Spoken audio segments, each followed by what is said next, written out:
Hello and welcome to Life Screenings International Short Film Festival. My name is Banks. I'm the curator. We have Karen, we have Lydia here at the live audience. We have Mary over to my right, and Lydia and Karen are over there. Today is our April edition. We are back in the library. It's a brand new library, super cool library. In fact, I'll even show you the library. Look at how beautiful it is over here. It is just gorgeous, and it even smells brand new too, doesn't it? Yeah. So anyway, this is the library. We are in a room with glass windows, and people can actually see us from the outside. Today we have 6 films from around the world. We have one filmmaker on background in the warm-up room right now, waiting to come on. How does this work? I will show a film. After the film, if the filmmaker has been StreamYarded in, basically zoomed in. StreamYard I like a little better. We will then show bring in the filmmaker and discuss, ask questions. The audience that is here are more than welcome, Mary, Karen, Lydia, to ask questions if you'd like. If not, no worries. I have plenty of questions. So with that said, let's get started with our next film. And actually, it's our first film. And our first film is from Australia. It's called The Future of Fabric. This is Julio Martin is the name of the filmmaker. And let's get started. Here we go.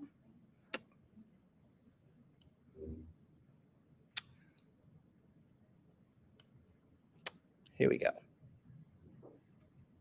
Still working on this.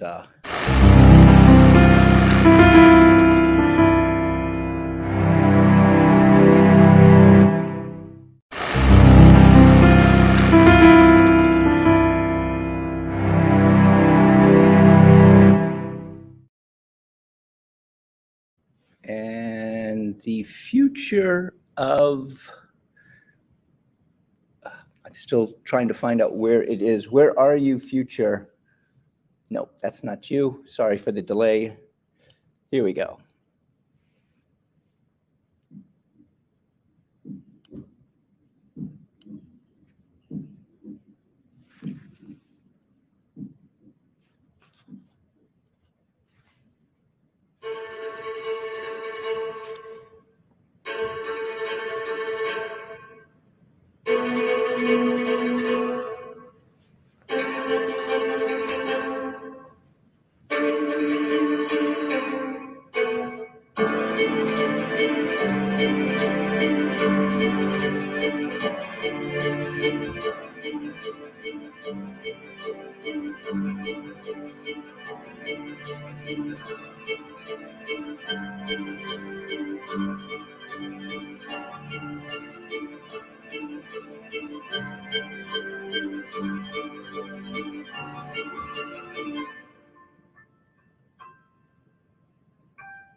And that was not The Future of Fabric. I went to a different film.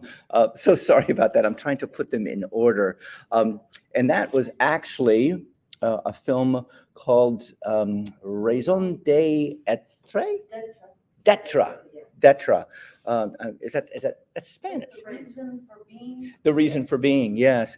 That was the first one. I'm sorry, I brought it in a little bit later because I was looking for the other one, which was the future of. The next one.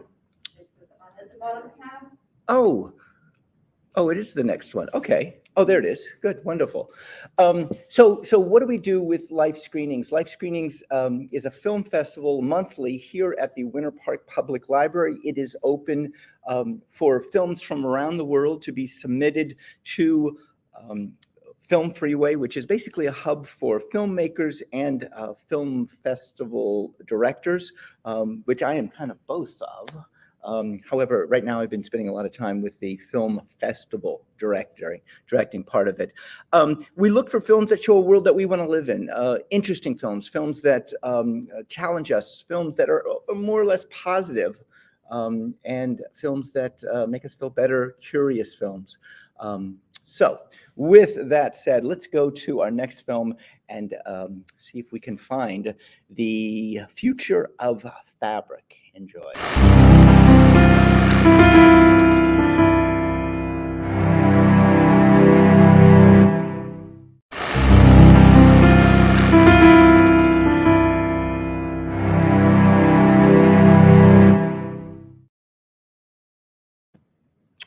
I still cannot find it on my.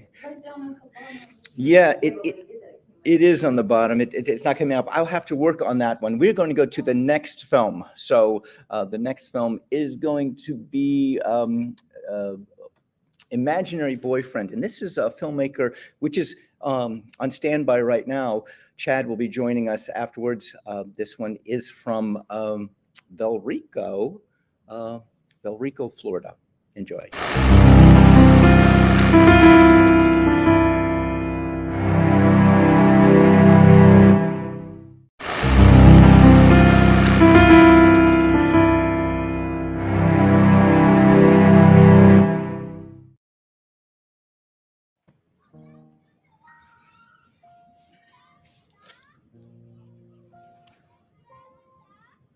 First day of school. Everyone will find a partner and find something fun about your partner. Ready?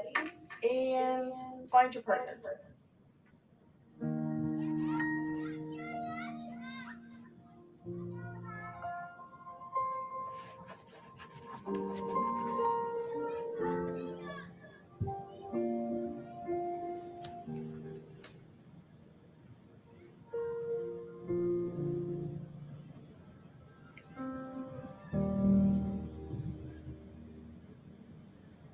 Hi, my name is Zach.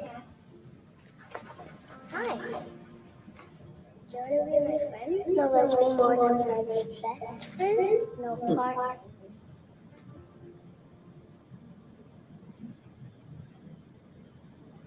Samantha, where's your partner?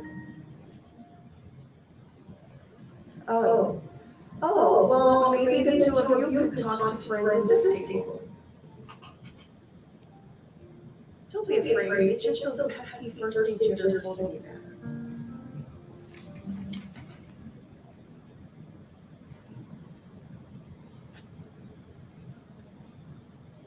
Listen, we don't have to do this if you don't want to. It's okay. Zach's right, Dad. Maybe I'm not ready for this yet. If you and Zach don't get out of this car, I'm jumping over your mom's.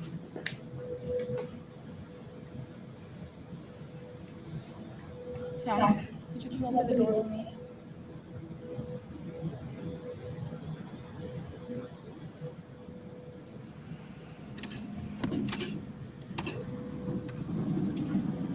Hey, what's that? What?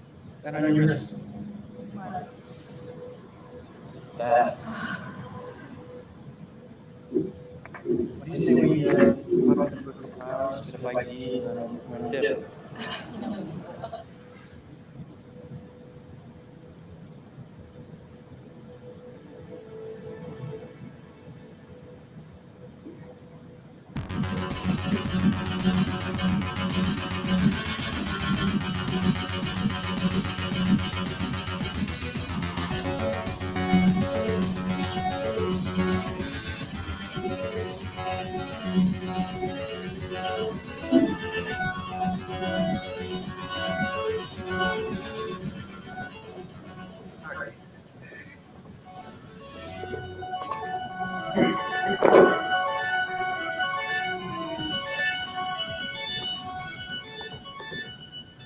You okay? You're gonna pull over my pets. There was. Sorry. I'll take her from here. Thanks. Oh, are you here with your boyfriend?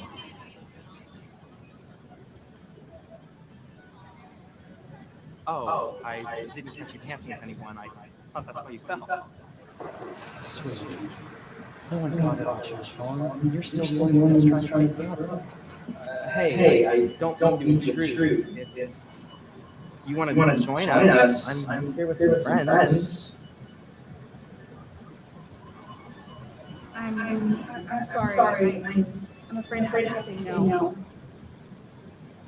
Never be afraid to say anything. I understand. If you change your mind, I'll still be here. I'll catch you later. Hopefully you don't. Won't. Have to. That guy pulls off like that, we're gonna take his.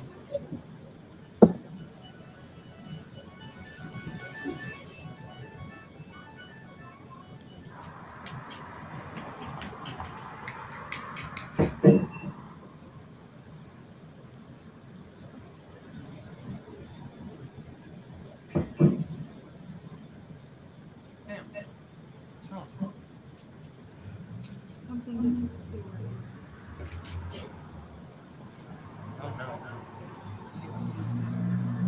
No, it's. Well, I was just thinking. Maybe. Here's me. It's more so that he doesn't. It's not something.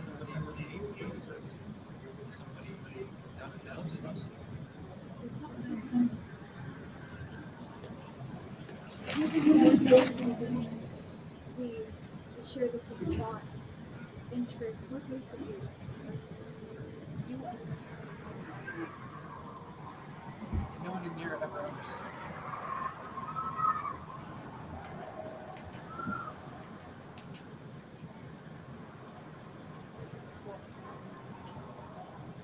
What's his face? Want to. Not if I reject it. I turned him down and what? For me, boyfriend.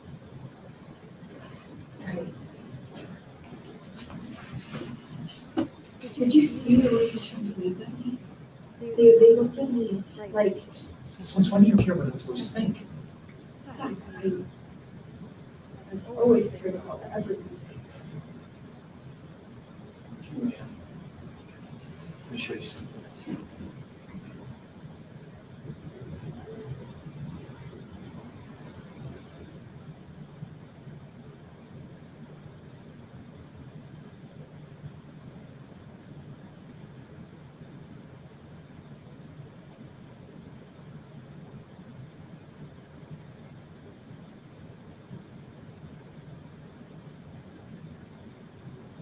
Remember during recess, the kids played tag, jump rope?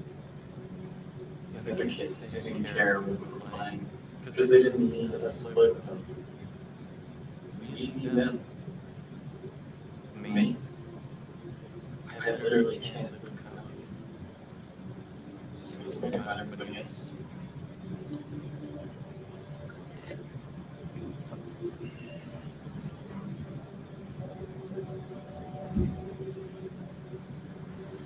All you need to do is worry about us. Should I be worried about us?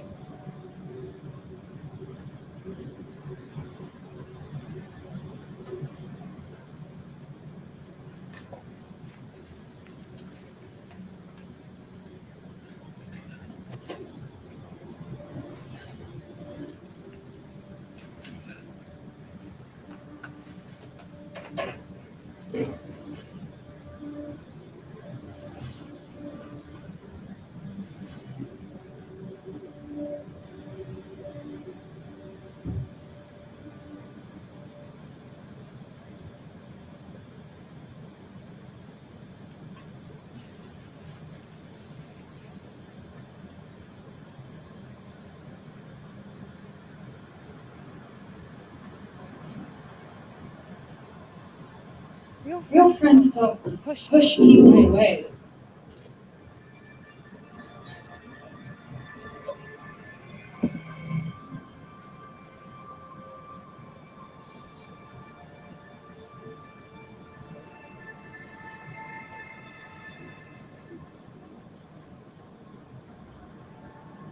You You said yourself. we're We're basically the same person. Pushing people away. You You did that yourself. You kept yourself in an illusion. No, No, an illusion. You're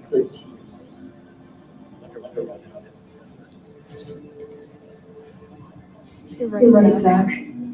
I I believed in the delusion that there was no one out there who loved me. The The truth truth is, is, love was always there for me. I I just chose not to accept it. So you think everybody loves you now? Make up your mind, Sam. You're You're made up. In my mind. And why are you yelling at me? Don't Don't tell tell me me you're afraid of me. All all my life, you've been the one to tell me to be afraid, but there's no fear in love. Sure, there might be some people who don't love me.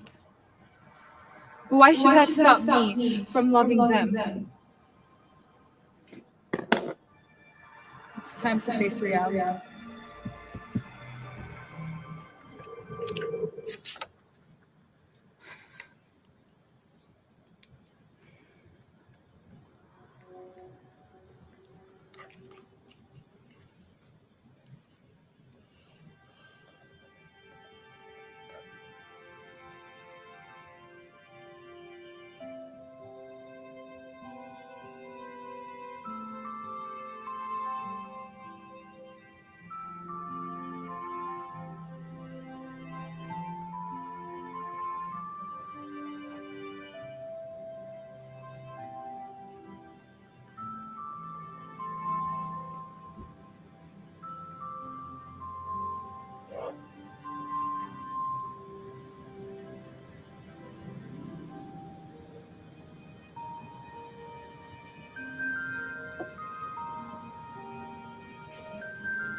Need a partner.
And we are back. I have the filmmaker with us, Chad Hamill. He's from Florida. Chad, I'm going to bring you in right now. Have you introduce yourself? Make sure we can hear you. Hey, Chad. Hey, how's it going? Can you hear me? There you are. Yeah. There's the audio we needed. Awesome. Welcome, Chad. Thank you so much for your film. So this is, you wrote and directed this? I did, yes. This is for a senior capstone at my college, Southeastern University. And yeah, I wrote and directed it. I loved how you had the theme of love and fear in there. And also I love the theme of pushing people away. Where did this idea come from? I mean, it's really kind of all about me. Like, I'm sort of the main character where she's very shy and reclusive and doesn't, you know, sort of believe that other people accept her and like her. And so she kind of resorts to creating her own imaginary boyfriend. And like it kind of, yeah, it is very personal. And a lot of people had to like talk to me and like bring out questions sort of from my deep sort of self. And yeah, that's, I mean, everything kind of came from me, sort of, to answer your question. So this was your senior project for college, correct? Yes, it was, yeah. For college. And so where do you go from here? Oh, actually, where does the film go from here? The film is going to go to other festivals, wherever it can get accepted. And I'm just going to continue doing solo projects. I am an actor, writer, director, so I'm going to try to get acting gigs as well. And maybe go for my master's somewhere. I don't know. I will see where the future heads. Right. I loved how the film was subtle. I didn't feel like you were pushing anything big, and that's what brought me into the film to begin with. I also loved how you did work with this idea of love and fear, or even fear, more like it, being accepted, being brought into, I guess, a community. The actors and everything were all from your area, college students?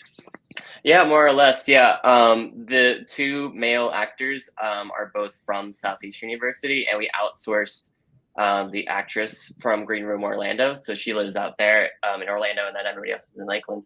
But yeah, everybody was very close on set. We all knew each other, so it was very easy to work with them and get them to where I wanted them in the project. Right. And so this is in Lakeland. You go to college in Lakeland, not Valrico. You're from Valrico, though, right? Right. No, I commute. Yeah, it's about a 40-minute drive for me. But yeah. Oh, nice. So are there any questions or comments from anybody? Where's Valrico? Is it by Tampa? Where exactly is Valrico? Yeah, so I'm kind of in between Lakeland and Tampa. Tampa's about a 30-minute, 40-minute drive from where I am. Kind of smack dead in the middle of everything. Right. So are you working on another project right now?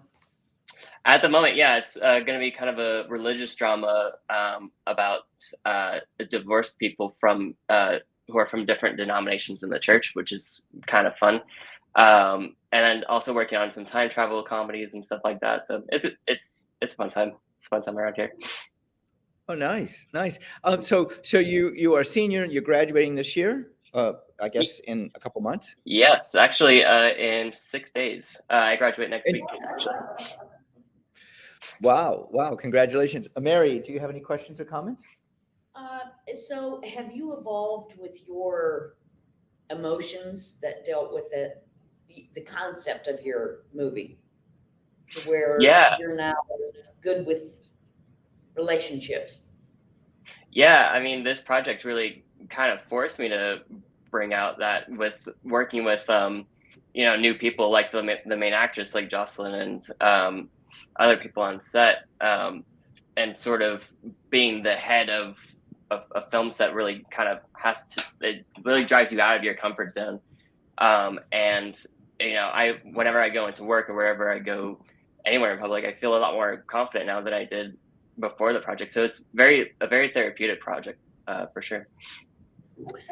Yeah, very cathartic. I noticed that when I was making films, they were extremely cathartic. I would get sick of them by the end and be ready to move on with that and that part of my life.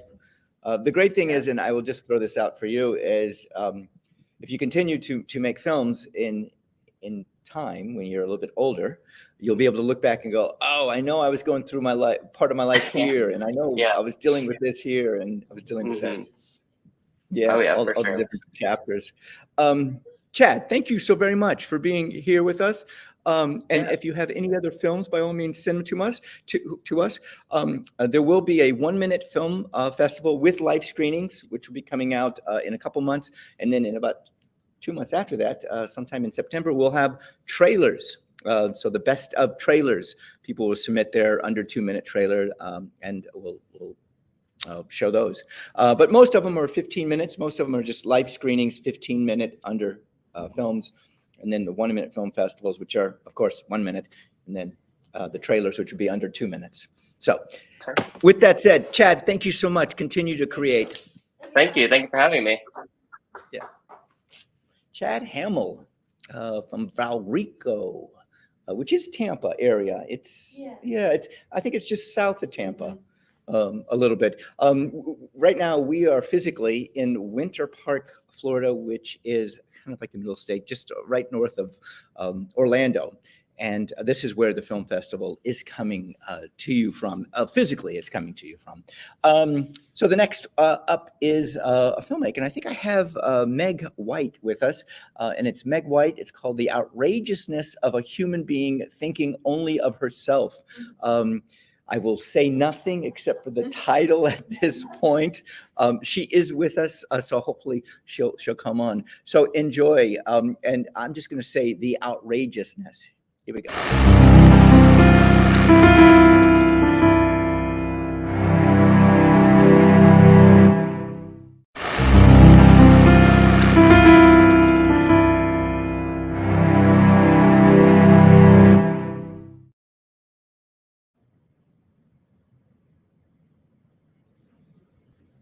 Suddenly,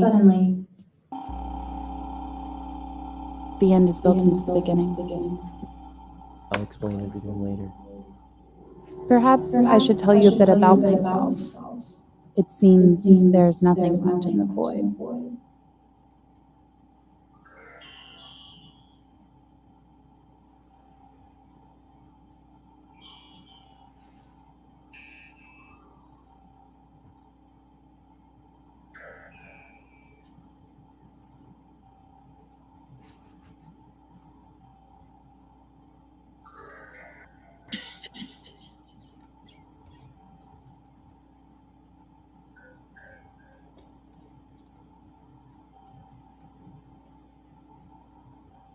And give them to the dogs to eat.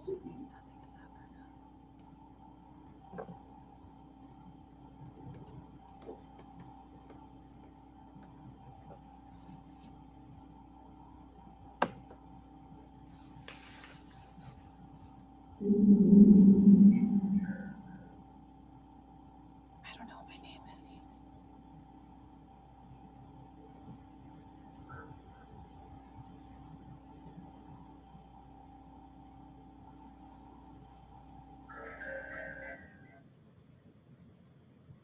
Don't make a sound. Does anyone know you Wants you to be his alone? Don't you want What's your kids?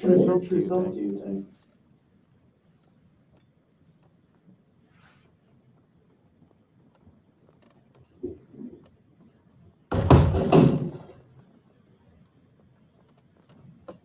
I remember. Nothing's changed here.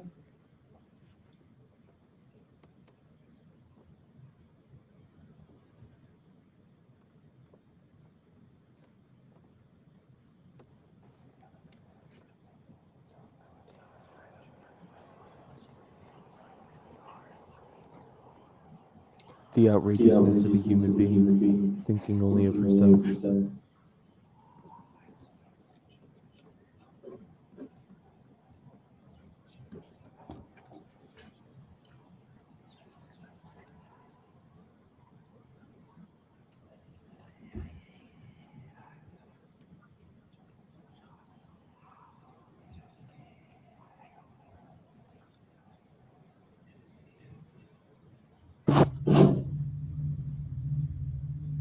can see through the wall.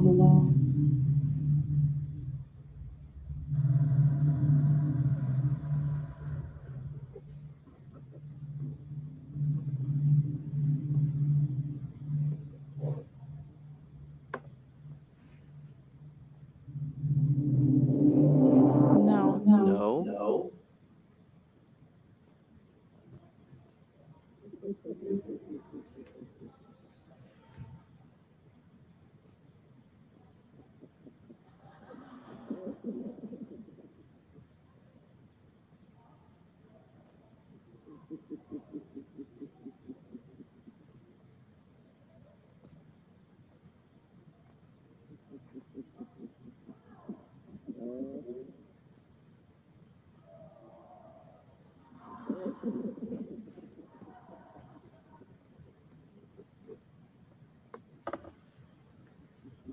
But I knew.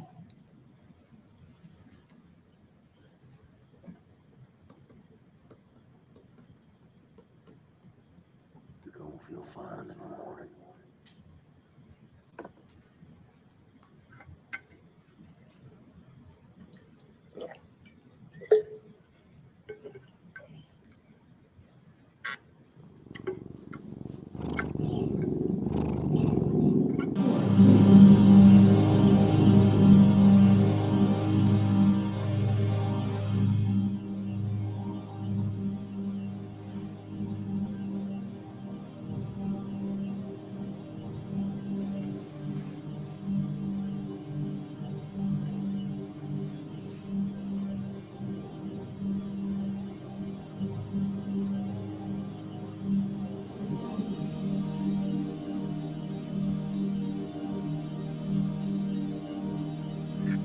Making us have strange dreams. Then why?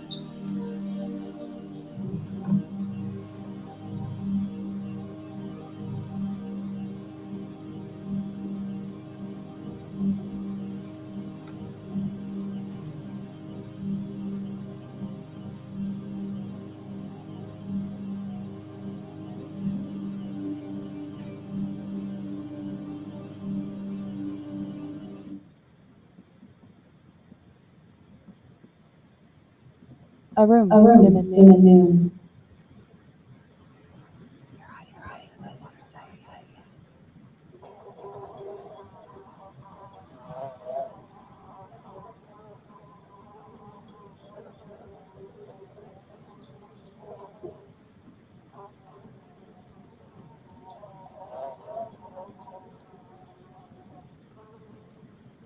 I feel so empty.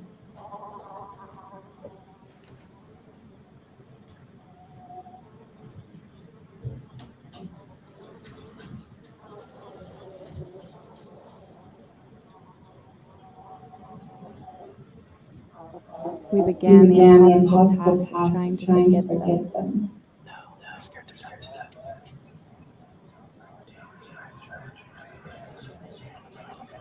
They screw grip laboratories and countless calls with draggled homegrown psychologists.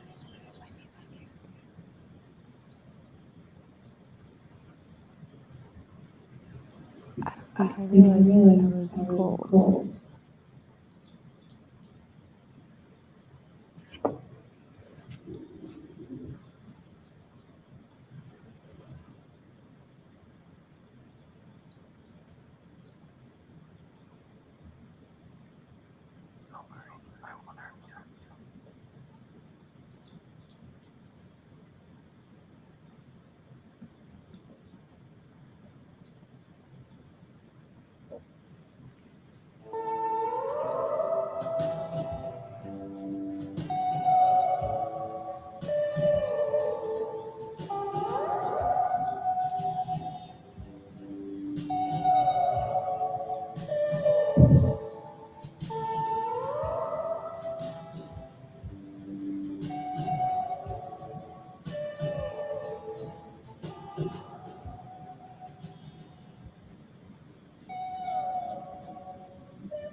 And we are back. Meg White is with us too, the filmmaker.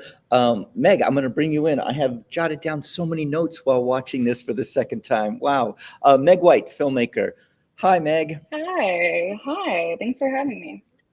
Oh my gosh. Thank you so much for what you've created. It's so streamy, I guess. Where did this come from?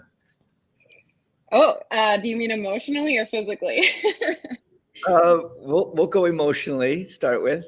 Emotionally, yeah. So this kind of started with my love of cinema and film history, and falling in love with the various films that, as you just saw, kind of make up the script that I compiled. And I was thinking about, the kind of duality with a lot of films that deal with, the female psyche, and thinking about, body politics, and sort of just the history of the female form within cinema, and thinking about that complication and what that says about our society throughout history.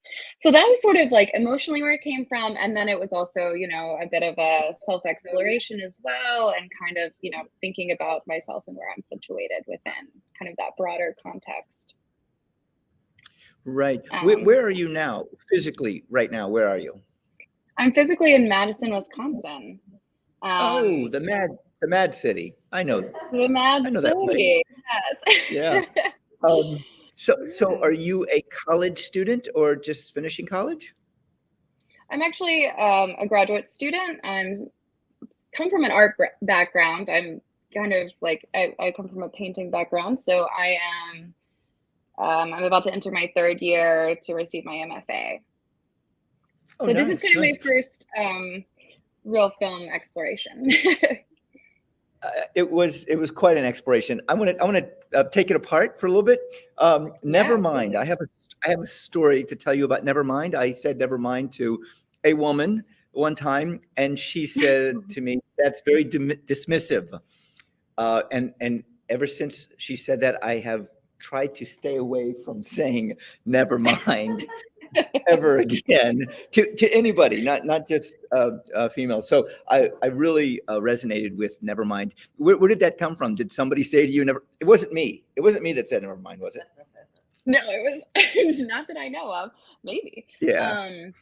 No, well, it was a quote from a film, and it's just something I think about as a phrase a lot, and kind of thinking about that in any way, which comes up as well in the film, like those kind of transitory phrases where you're kind of self-editing or editing for the sake of somebody else. Yeah. Oh, wow! What a topic to jump into. Yeah, editing for someone else. That other person that you're editing for is not yourself, or is it? Is it yourself? That's the thing. I think it's both. I mean, it's all kind of a part of the inner monologue, and sometimes you're editing for someone else, though they don't. It's not actually for them. It's for what you perceive is for them or something. I can definitely relate to that. I'm running for a political office now for the last 7 months, and I have found myself editing. I don't know if I'm editing me or I'm editing them. I try not to edit other people.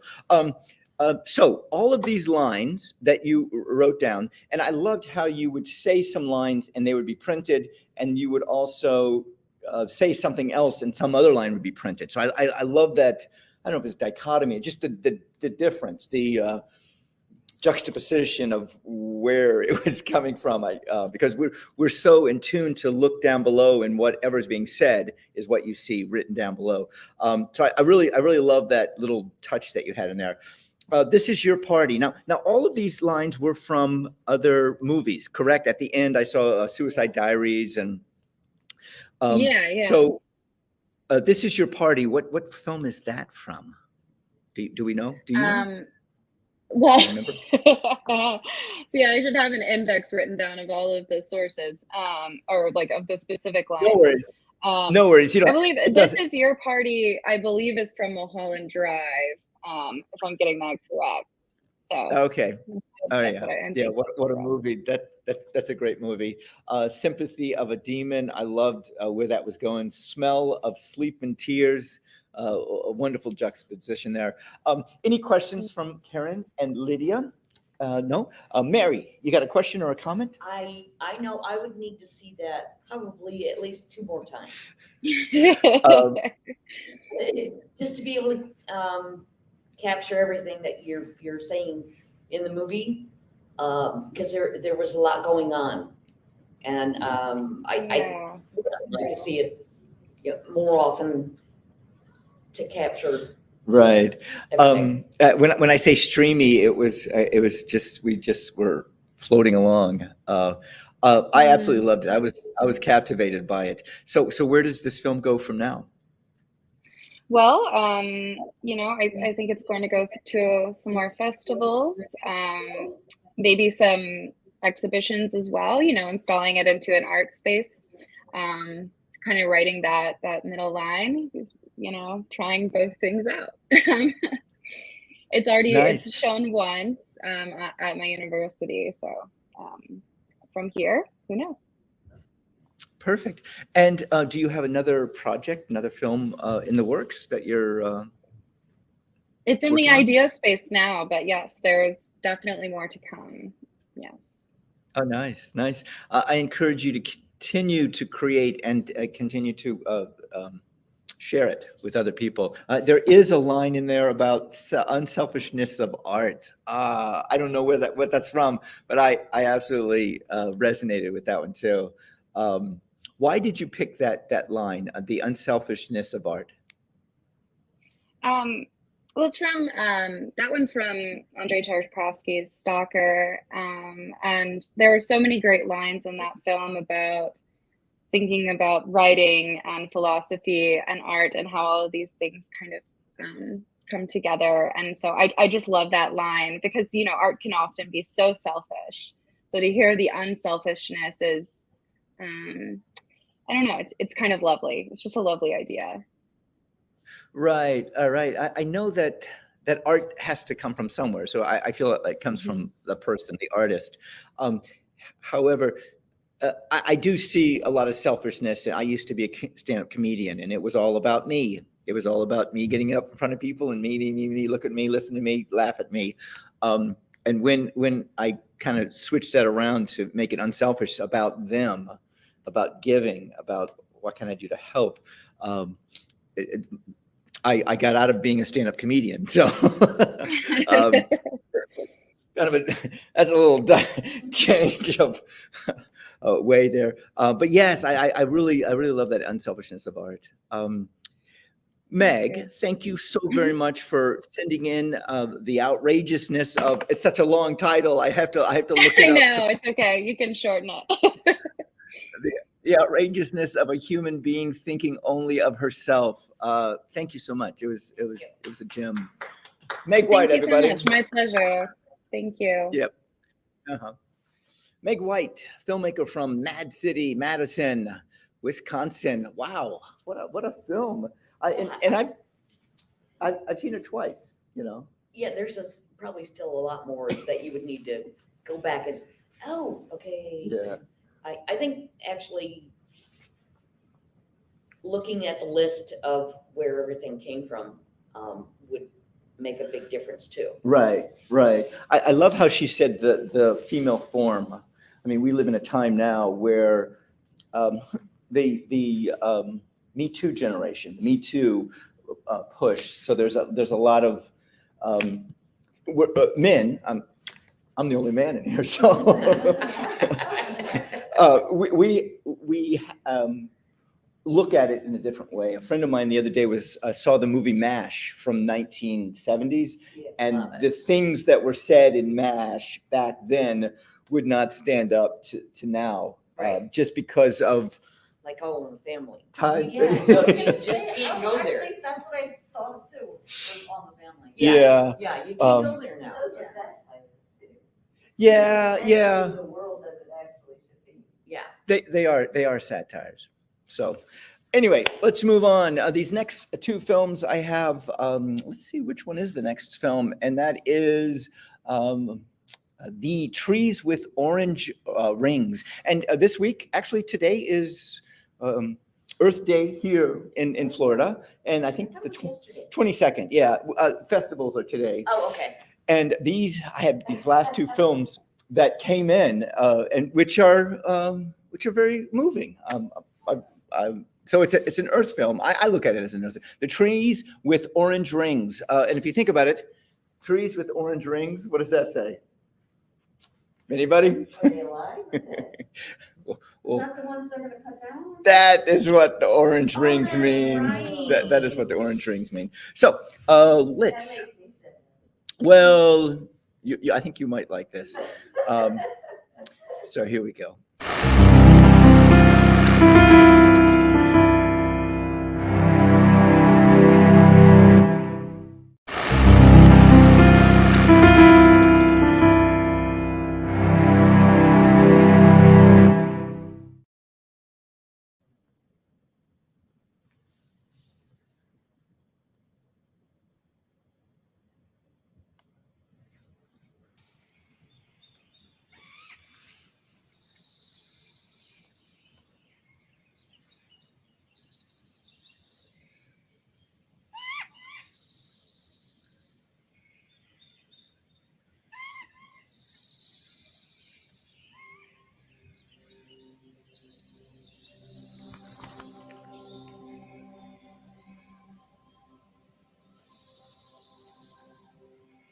This story takes place in the Bridger Mountains of southwest Montana.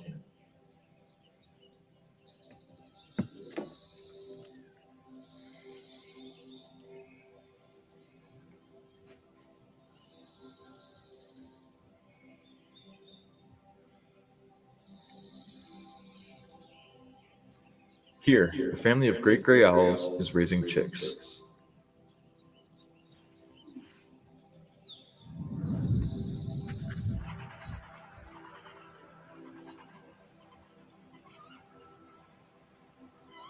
At only a few days old, the chicks require constant supervision. While the female stays in the nest, the male delivers food. In this instance, it's a small vole caught in a nearby meadow.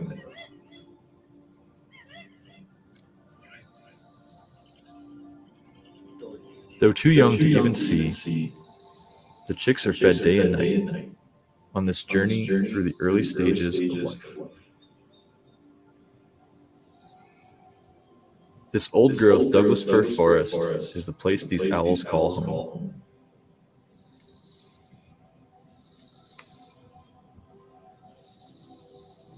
Centuries-old trees, like the ones that grow here, are what create these unique and critical forest habitats, required by species like the great gray owl to reproduce successfully. Closed canopy, rich with understory, jumping with biodiversity, they offer true glimpses of timelessness. In a perfect world, all of the forests would appear this way. However, here there exists an industry that wishes to let the light into these dark places. They leave their mark in orange paint. This is the story of the trees with orange rings.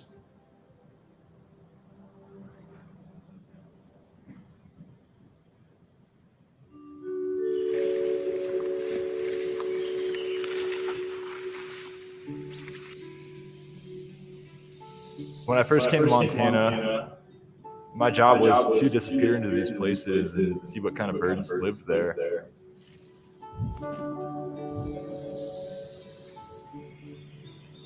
And while I never found a great gray owl, just the idea that they lived there, just knowing that bird was around, it always kept me hopeful. There's a lot to be said for putting yourself in a place where something lives.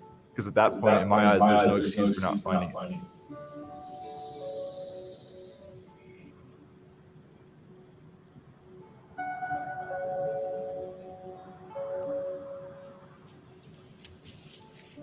No one had ever sent me anywhere for this bird. I had kind of just taken what I had known, what I had read, what I had seen, and I kind of applied that to this new place that I was in. And sure enough, one morning, I stumbled across a great gray owl, and that was the beginning of this whole journey.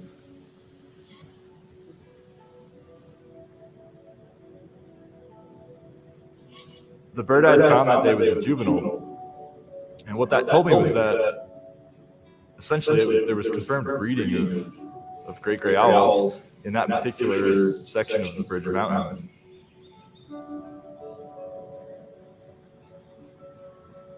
Less than 4 weeks from hatching, the owlets have left the nest. They are flightless and will remain this way for much of the month to come. But this is no accident. These young owls are equipped for life on the ground. Great gray owl chicks are great climbers, using dead, fallen trees to climb up off of the ground for safety from predators. But despite having these instincts, life in this forest will never be ordinary. For the backdrop beyond these young owlets spells industry. We had learned of a logging project that was set up right on top of those owls. We were effectively in the epicenter of this logging project. It was called the North Bridger Forest Health Project. I reached out to Steve Hoffman, who a dear friend of mine and someone who knew these woods far better than anyone else I had known. And Steve and I worked hard to sound the alarm. A lot of people don't have an awareness of great gray owls. In fact, the U.S. Forest Service, which manages a lot of their habitat in western Montana, they don't really have a great gray owl on their list. And so they're not required to go out there and do any studies prior to, signing a contract to log the forest. We basically tried all we could to get those folks out in the woods to stop the logging. And, we did convince them to create a small buffer around a potential nesting tree. But I fear for the long-term success of this nesting bed. I'd kind of put that territory in the rear view, and we'd hoped to move on and get away from this logging project. But little did I know that was just the beginning.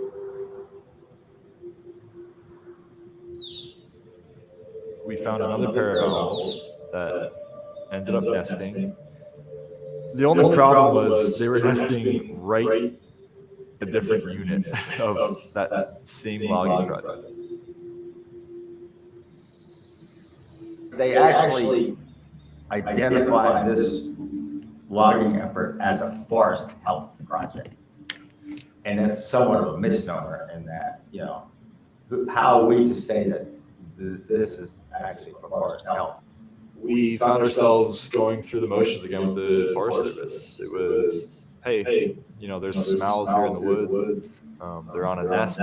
They have chicks. They're successful. We need to halt this logging project.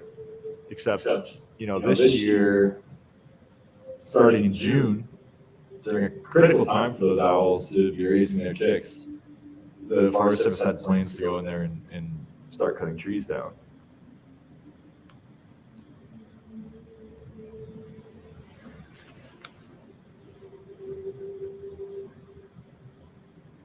The Forest Service also is under a lot of pressure to manage the forest in a way that makes it less susceptible to wildfire. I think that there are ways to try to minimize the likelihood of a wildfire and also protect birds if you know where they are. you can at least protect those areas where the birds are already occupying the site. Once you go in there and log it heavily, you're taking a big risk that you're going to lose that nesting territory forever. And if you just protect this, it's just basically we're talking about a few acres around a nest site, but you have to know where those sites are. And that's where the pre-contract surveys for species like the great gray owl would be very beneficial for the Forest Service for planning future logging programs. So that would be my strongest message to the Forest Service.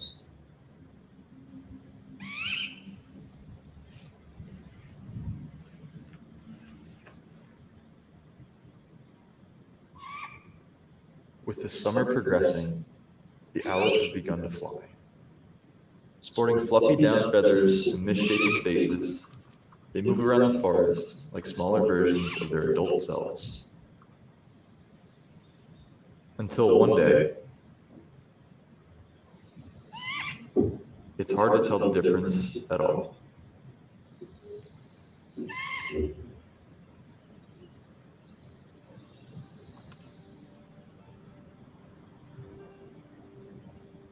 The calls of young owls echoing through old growth isn't guaranteed to us. It requires recognizing these places for what they are, to ensure that future generations of owls can exist like these ones did. I think how we log these forests needs to take into account species that potentially could be harmed depending on how the logging is done. And how we log the forest will make a difference in whether these species survive or not long term. You're not just talking about owls. We're talking about multiple facets of an intact ecosystem being displaced by a mismanagement of habitat. I'm not saying that we should log the forest.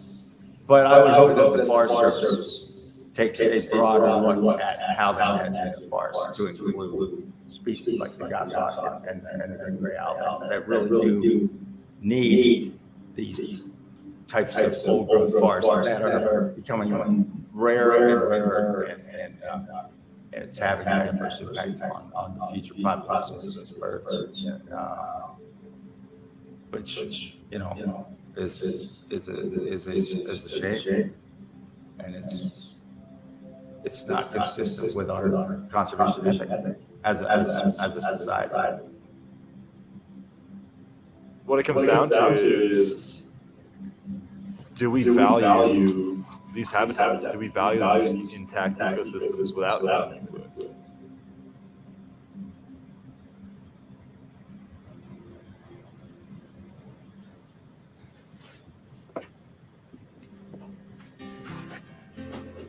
It's bound to look a lot different when the only trees left are the ones with orange rings.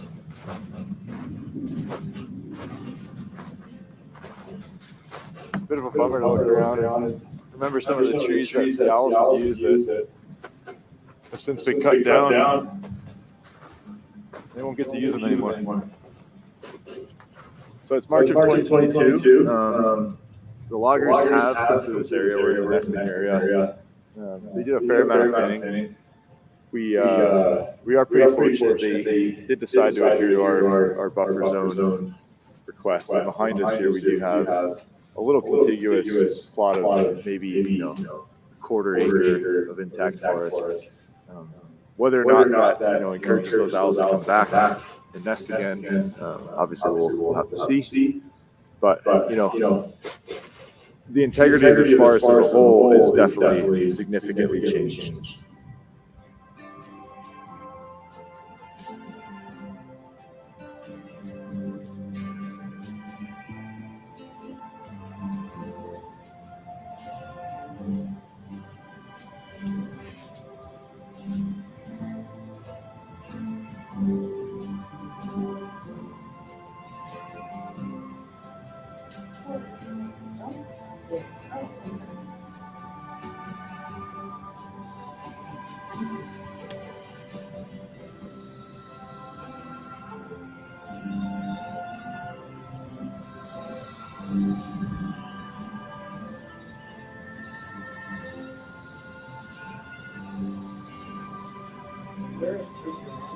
Yeah.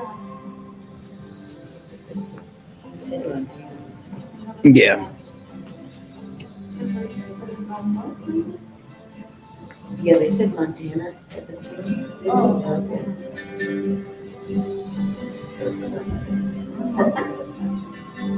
Beautiful country. Yeah. I didn't think we had bowls.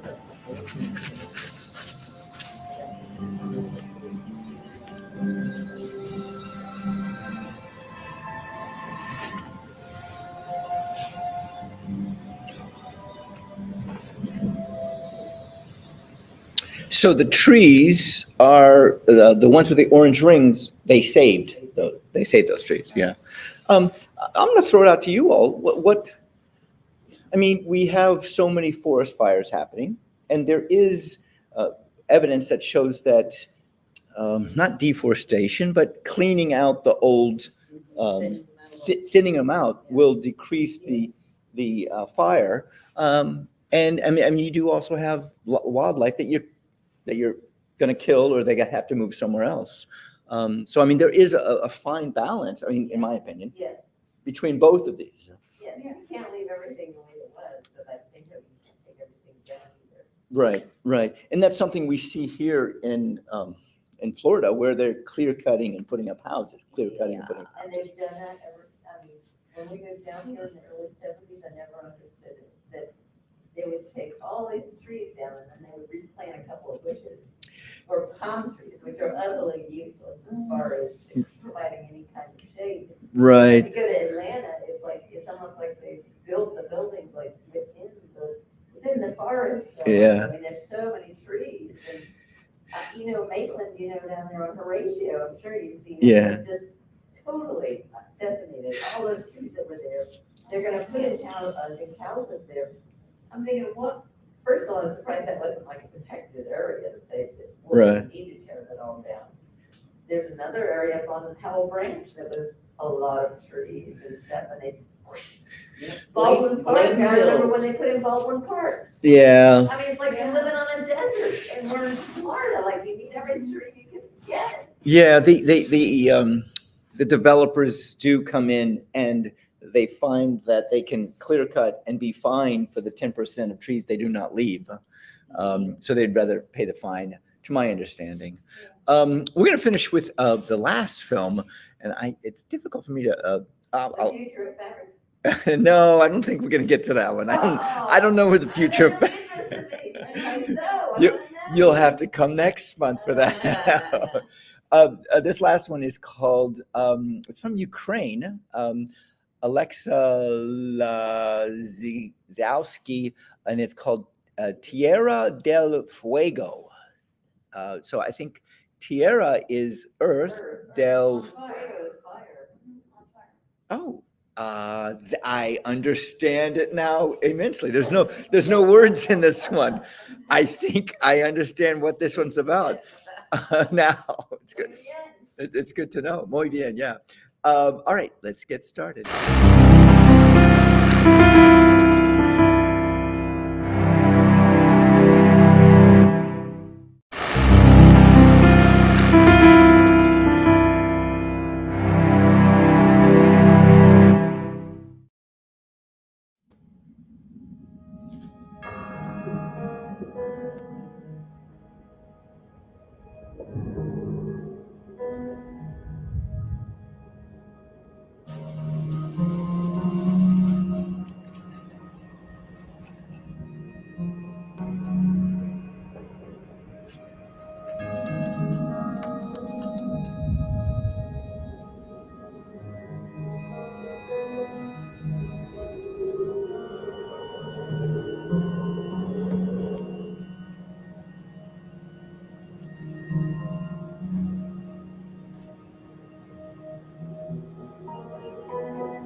So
was that all drone footage?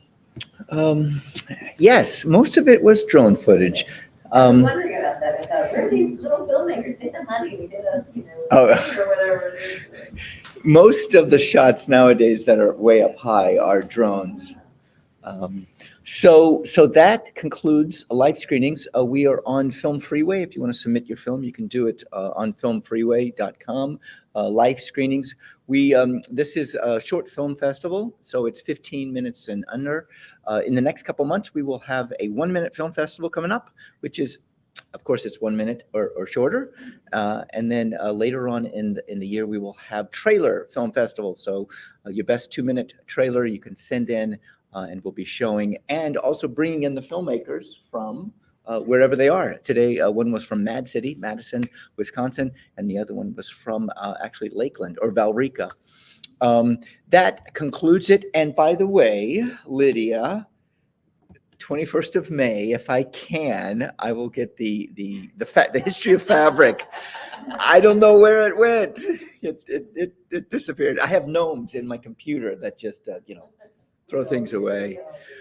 So I will go out with this. Thank you so much for being here with Live Screenings International Short Film Festival.